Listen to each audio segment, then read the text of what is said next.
we seem to be in a time where human beings are finally merging spirituality and science.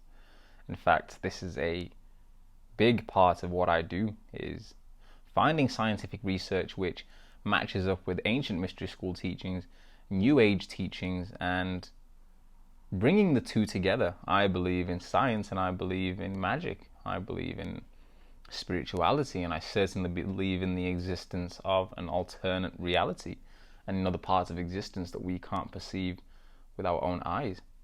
However, just because we can't perceive this reality, it doesn't mean that we don't know about it. It doesn't mean that we can't know about it. It doesn't mean that we can't make ourselves familiar with the existence of this alternate reality. In fact, this is what I think humans are here on this planet to do, is to awaken to their divinity. And once we do this, we can understand the reality we find ourselves in.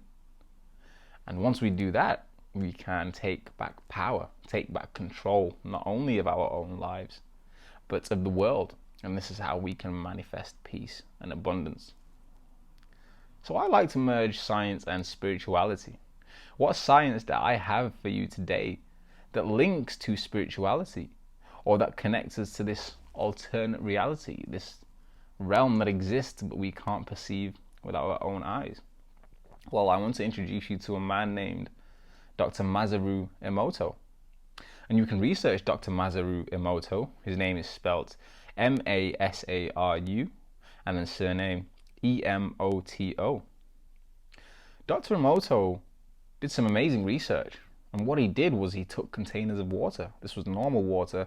I think some of it was collected from taps, some of it was collected from natural streams, and so there was different types of water used.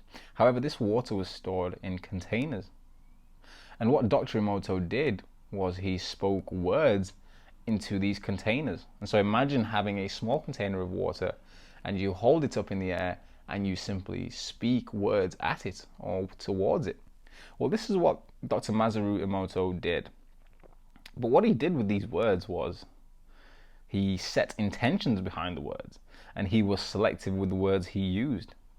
And so there were cases where he used positive words like love, happiness, peace.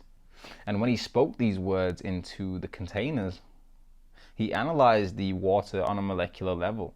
And the molecular structure of the water was geometric in nature. You could actually see structures that looked like snowflakes. And these structures were ordered and they made sense. Some of them were hexagonal, some of them were pentagonal. But all I'm trying to say is that the positive or the happy or the loving words seem to produce neat and organized geometric structures in the water.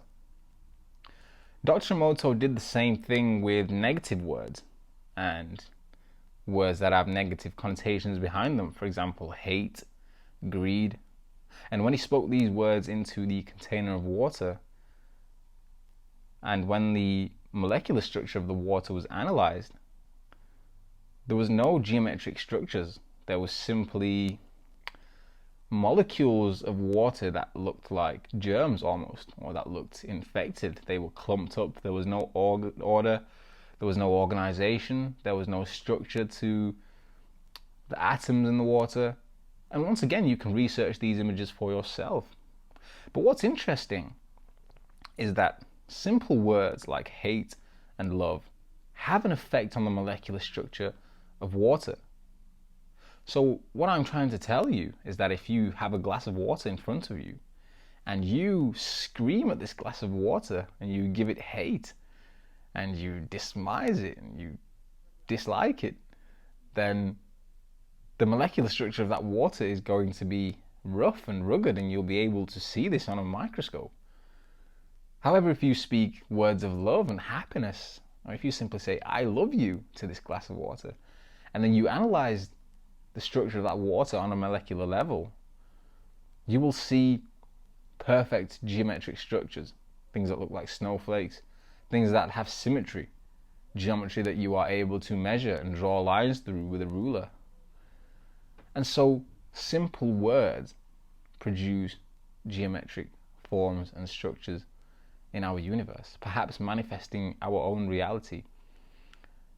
Doesn't seem to be so difficult when we know that our own words can change the reality we find ourselves in at this moment in time.